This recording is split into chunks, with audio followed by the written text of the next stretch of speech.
যদি না হয় আজকে কোরআনের পক্ষে শপথ দিতে হবে। বিএনপি জামাত ভাই ভাই, দেশের কোনো ক্ষতি নাই। বিএনপি জামাত এক হও, দেশের জন্য রাস্তায় নামো। বিএনপি জামাত ভাগ হওয়া ওই বাতিলের আবার আমাদের ঘাড়ের পরে। তাই আজকে বাংলাদেশের দিকে একটা রব উঠেছে। ম্যাডাম, আপনি গেছেন দুলাভাইয়ের বাড়ি, দয়া করে কোন হিন্দু ডেকে দুলাভাইয়ের সঙ্গে কাজটা সেরে নেন। পেটে একটা বাচ্চা নেবে, এই ছাড়া আর বাঁচার কোনো সুযোগ নয়।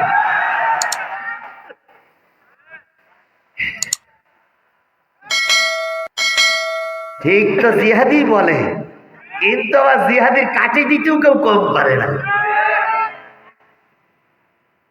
আল্লাহ আমাদের সহি বুঝ দান করুক।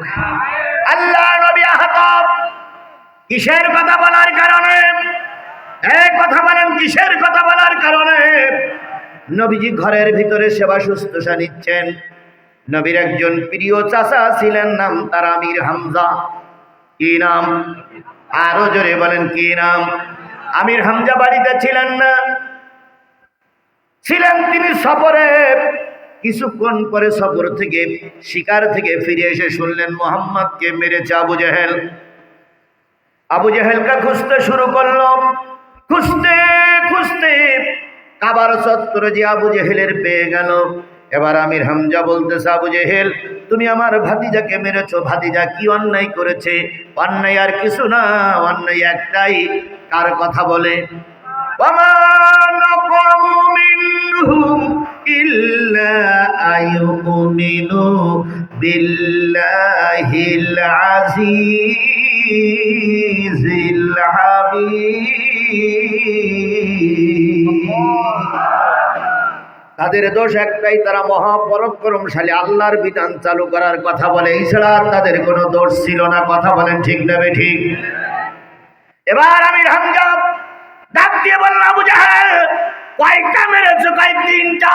কয় তিনটা আঘাত দেওয়ার জন্য তৈরি হও।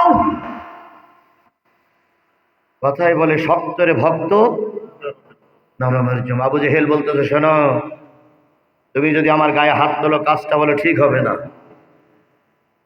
আমির হামজা বলতেছে, মোহাম্মদের মেরেছো, এখন ঠিক বিঠিক বুঝি না, পাল্টা আক্রমণ হবে। কথা কি ক্লিয়ার? কথা কি ক্লিয়ার? আমির হামজা তরবারি বের করে আবু জেহেলের মাথায় তিনটা আঘাত করলেন। ফিনকি দিয়ে রক্ত বাহির হলো। সাথী সঙ্গী যারা ছিল তারা প্রতিশোধ নেওয়ার জন্য আসতেছিলেন। আমির হামজা বললেন, আবু জেহেল বলল, থামো, এখনই যদি প্রতিশোধ নাও। আমির হামজা উল্টো পিঠ দিয়ে আঘাত করেছে। যদি তরবারিটা ঘুরায় আর যদি সোজা পিঠ হয়, এখন তো মাথা ফেটে গেল, তখন হয়তো কাল্লার জায়গায় কাল্লা থাকবে না। প্রতিবাদ করো না, চুপ করো। আমির হামজা যেতে দাও। আমির হামজা চলে গেলেন রসুলের বাড়িতে। রসুলের বাড়িতে যাওয়ার পর বাইরের থেকে ডেকে বললেন, ভাতিজা প্রতিশোধ নিয়ে এসেছি। এবার ভাতিজা বাইরে এসে বললেন, চাচা কি প্রতিশোধ নিলেন? তাই তিনটের বিনিময়ে তিনটে দিয়ে আসছি। এবার নবীজি বললেন, ও চাচা, বাড়ির প্রতিবাদে পারি না দিয়ে যদি আপনার মুখে কালেমা শুনতাম, আমার জীবনটা ধন্য হতো, আল্লাহ আপনার পরে খুশি হতেন। আমির হামজা বললেন, তুমি কালেমা পড়লে, আমি কালেমা পড়লে তুমি যদি খুশি হও, আমার বৌমা খাদিজাকে সাক্ষী রেখে, আল্লাহকে সাক্ষী রেখে, তোমাকে সাক্ষী রেখে ঈমানের কালেমা পড়ে নিলাম, লা ইলাহা ইল্লাল্লাহু মুহাম্মাদুর। তাহলে রসুলকে ক্ষমায় বিশ্বাসী ছিল না প্রতিশোধে বিশ্বাসী ছিল? এই কথা বলেন, ক্ষমায় বিশ্বাসী না প্রতিশোধে বিশ্বাসী? আমরাও যারা ইসলামের পক্ষে তারাও সবাই ক্ষমায় বিশ্বাস করি। কথা বলেন ঠিক না ঠিক?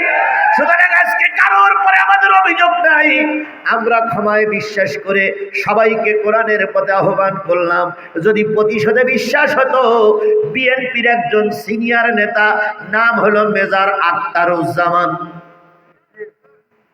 আমরা যদি প্রতিশোধে বিশ্বাস হতাম, বিএনপির একজন সিনিয়র লিডার, বীর মুক্তিযোদ্ধা, জনপ্রিয় ৩ নম্বর সেক্টর কমান্ডার, 2 বার না 3 বারের এমপি, তিনি গত পরশুদিন আমিরে জামাতের হাতে ফুলে আমিরে জামাতের গলায় ফুলের মালা দিয়ে তিনি বাংলাদেশ জামাত ইসলামী যোগদান করিয়াছেন। এখন যদি আমরা প্রতিশোধে বিশ্বাস হতাম, এদেরকে হয়তো আমরা ধরে নিতাম না, কিন্তু ইসলাম সকলের জন্য দরজা খুলে বসে আছে। কথা বলেন ঠিক না ঠিক? এই জন্য এই উদারতা কেবল আমরাই দেখাতে পারি, আপনারা আর কেউ দেখাতে পারেন না, পারেন না, পারেন না। কোন হিন্দু ভাই যদি আমার আলোচনা এখন শুনে থাকেন, তার উদ্দেশ্যে আমার ছোট্ট একটা বক্তব্য। বিগত 54 বছর আপনারা 12টা সরকার দেখেছেন। এই 12টা সরকারে আপনাদের যে কল্যাণ উপহার দিয়েছে, একটা বারের জন্য যদি কোরআনের সরকার উপহার দিতে পারি, তাহলে বাংলাদেশ সোনার দেশ হয়ে যাবে। কেউ ঠেকাতে পারবে না। আপনারা সবথেকে বেশি শান্তিতে থাকবেন। এই শান্তি প্রতিষ্ঠার জন্য একটা বারের জন্য আমরা কোরআন প্রতিষ্ঠা করতে চাই। আপনারা কি কোরআন প্রতিষ্ঠার পক্ষে না বিপক্ষে? কারা কারা কোরআন প্রতিষ্ঠার পক্ষে আছেন? 2 হাত উঁচু করে আল্লাহরে দেখান। জোরে একটা তাকবীর হবে। নারায়ে তাকবীর। আল কোরআনের আলো, তোমার নেতা আমার নেতা, দুনিয়ার মুসলিম। এবার আমি আপনাদের বলি, যেই নবী সবাই বিশ্বাস করেন সেই নবীর পরে নাজিল হলো কি? সেই কোরআনের আলোচনা হচ্ছে। তাহলে আপনারা কি নবীর উম্মত না নবীর উম্মত নয়? সবাই কি নবীর উম্মত? এখানে যারা বসে আছেন সবাই কি নবীর উম্মত? যারা এখনো বাড়ির থেকে বাইর হননি ওরাও কি নবীর উম্মত? তাহলে নবীর পরে নাজিল হওয়া কোরআনের কথা হচ্ছে, আপনি এখনো বাড়ি কেন? সুতরাং আমি আপনাদের কাছে আহ্বান জানাতে চাই, নবীর নামে যে কোরআন নাজিল হলো, এই কোরআনের আলোচনা আমরা করব। আপনারা কি শুনতে রাজি আছেন? শুনতে রাজি আছেন? আজকে যে আলোচনা হবে 3-4 কিতাবের আলোচনা একসঙ্গে হবে। তাওরাতের আলোচনা হবে, জব্বুরির আলোচনা হবে, ইনজিলের আলোচনা হবে, কোরআনের আলোচনা হবে। 4 কিতাবের আলোচনা একসঙ্গে হবে। যদি বলেন হুজুর 4 কিতাব মানে? 4 কিতাব মানে হলো, তাওরাতে 10টা জিনিস ইসলামের জন্য হারাম ছিল। 10টা জিনিস মুসলমানদের জন্য, কালেমাওয়ালাদের জন্য হারাম ছিল। তাওরাতে 10টা জিনিস হারাম ছিল। জব্বুরে 10টা জিনিস হারাম ছিল। আল্লাহ কোরআনেও জাতির জন্য সেই 10টা জিনিস হারাম করে দিয়েছে। তাহলে তাওরাতে যা ছিল, জব্বুরি যা ছিল, ইনজিলে যা ছিল, কোরআনেও তাই।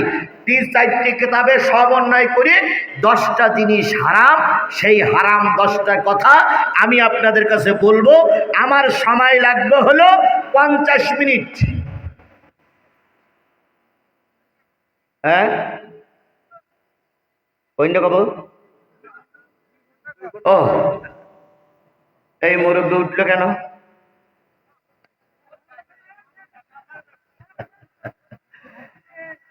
আচ্ছা শোনেন, আমরা প্রতিদিন 5 ওয়াক্ত নামাজ সহ, নফল নামাজ সহ, সুন্নত নামাজ সহ প্রায় 30-32 রাকাত নামাজ পড়ি।